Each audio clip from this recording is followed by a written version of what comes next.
Bagi tahun 2017-2018, soalan bagi tahu kat kamu, N2O5 decompose to N2O and O2 according to the following chemical equation. So, given yang ni. So, table shows the changes in N2O5 concentration against time when the concentration is performed at 50 degrees Celsius. Okey, diberi kepada kamu concentration dengan time. Okay, and then soalan minta determine the order and the rate constant for the reaction using linear graph method. Okay, so bila linear graph method dia tak bagi tahu apa-apa hint pasal order, dia tak bagi tahu first order, second order, zero order, bermaksud kita akan buat try and error. Okay, so yang ni yang pertama, from the graph what is the half life of the reaction. Okay, tak apa, so kita ada banyak soalan dekat sini, kita selesai dahulu soalan dalam ini. So, kita nak determine order using linear graph method. So, bila kita tak tahu dia yang mana satu, kita akan buat table lain. So, bila kita buat table lain, time lah. So, time dalam minit. And then kita buat concentration yang originate sebab kita nak plot untuk zero. So, zero order kita akan plot concentration N2O5 versus time. Okay, so ini kita punya graph untuk zero. Kita nak tengok dapat straight line ataupun tidak. Kalau tidak, kita akan move on to the first order. So, first order kita akan plot ln concentration of N2O5 versus time.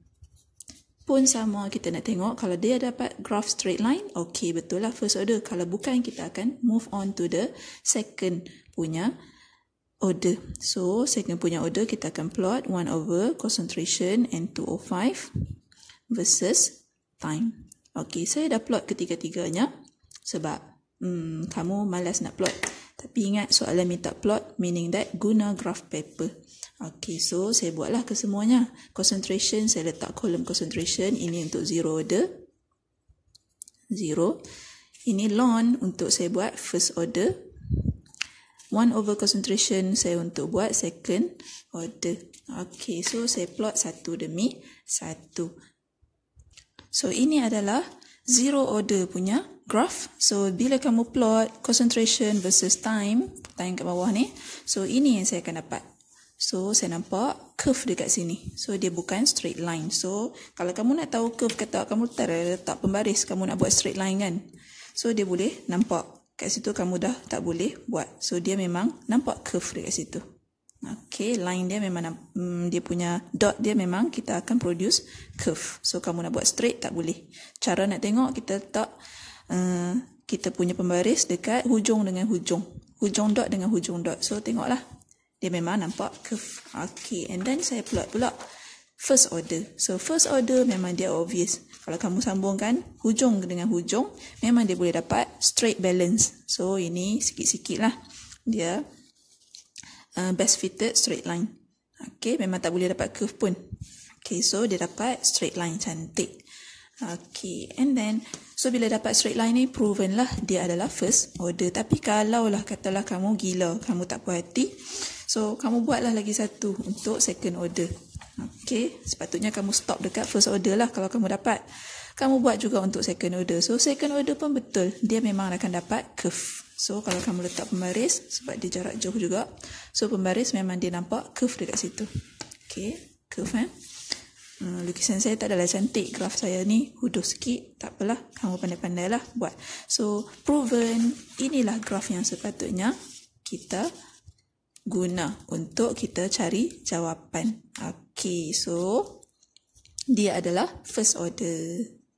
Okay, based on graph yang first order ni, kita pun bagilah jawapan. So, the reaction order is first order. Ataupun, hijau aja lain sikit. So, first order reaction since the graph ln concentration versus time give the straight line graph. Okay, and then soalan minta apa tadi? Soalan minta half life. Okay, so sebelum tu soalan minta rate constant. So, bila rate constant kita nak cari, kita keluarkan dulu equation ni. So, equation kita yang kita plot tu, ini adalah Y. M kita adalah negative K. Okay.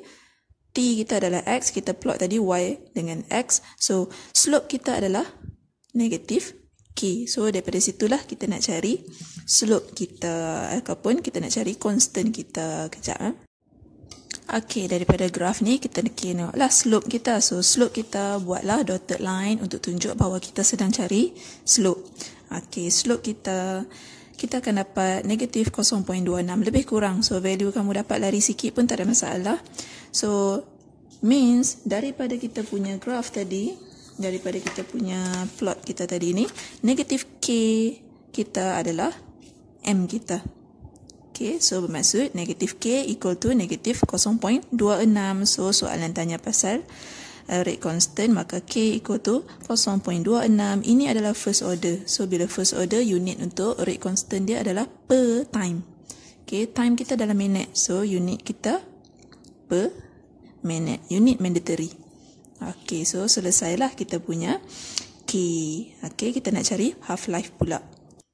Okay, bagi half-life, since kita tahu dia adalah first order, so first order T half-life untuk first order adalah ln 2 over K.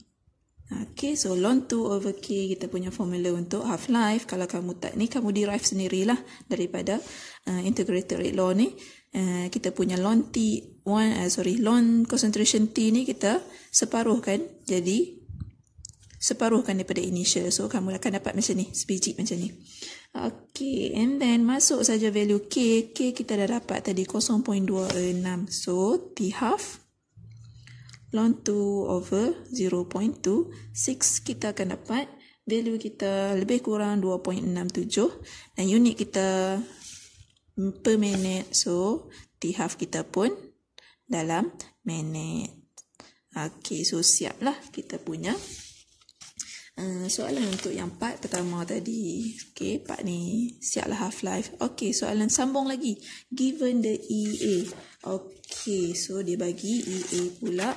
If for this reaction is 58 kJ per mole, calculate the rate constant at 65 degrees Celsius. Okay, so sekarang ni, ini tadi 50. So rate constant kita cari dah tadi 0.26. Dia bagi A, dia suruh cari rate constant kedua, temperature kedua. So kita akan pakai Arrhenius. So Arrhenius yang mana? Arrhenius yang selalu-selalu tu lah. Okay, ln K2 over K1 equal to EA over R 1 over T2 minus 1 over T1. Okay, so K1 kita yang kita baru, kenapa K2 ni? K1 over K2. K1. Okay, K1 kita yang kita baru cari tadi. So ln 0.26 over K2 kita tak tahu, kita nak cari. EA kita diberi 58 tapi unit dia kilojoule. Ingat, constant kita unit basic dia adalah joule. So kita perlu convertkan kita punya EA ke dalam joule dahulu. So 58,000. Okay, times 100, times 1000. And then over EA 8.314. 1 over T2. T2 kita yang ni 65. Convert kepada Kelvin. So jadi 338 Kelvin. Minus 1 over T1. T1 kita adalah 50. So convert lah. Jadi 3, 2, 3. Okay, so siap dekat situ. Calculate dan kamu akan dapat K2 kita adalah 0.678 dan unit dia sama sahaja dengan unit untuk constant yang pertama. So dia pun per minute. Okay, mandatory unit. Okay, lepas tu soalan sambung lagi. Soalan minta compare the rate constant at two temperature and explain in term of collision theory. Okay, so dan sambung lagi, describe how the addition of catalyst affect the rate of the reaction. Okay, so saya dah type, saya siap. Kita compare rate constant kita. Rate constant yang pertama adalah 0.26. Rate constant yang kedua adalah 0.67. So temperature yang pertama 50, temperature yang kedua 65. So bila temperature increase, rate constant kita pun tinggi. So the rate constant is larger, ataupun kamu nak pakai bigger ataupun higher pun boleh, for higher temperature. Okay, at higher temperature, the molecule will have, since kita nak explain dalam bentuk collision, so kita kena explain pakai kinetic energy lah. So, the molecule will have higher average kinetic energy, atau kamu boleh buat higher frequency of collision, atau kamu bagi tahu molecule move faster ataupun molecules more energetic. Boleh, mana-mana sahaja diterima. So, mesti ada point salah satu ni. More molecule will have kinetic energy greater or equal to activation energy EA and lead to the increase in the frequency of effective collision. Okay, point ketiga. Dan point keempat, the rate of reaction increase at higher temperature. Hence, the value of rate constant increase too. Okay, so itulah kita punya explanation comparison to temperature. Okay, kita tengok based on rate constant.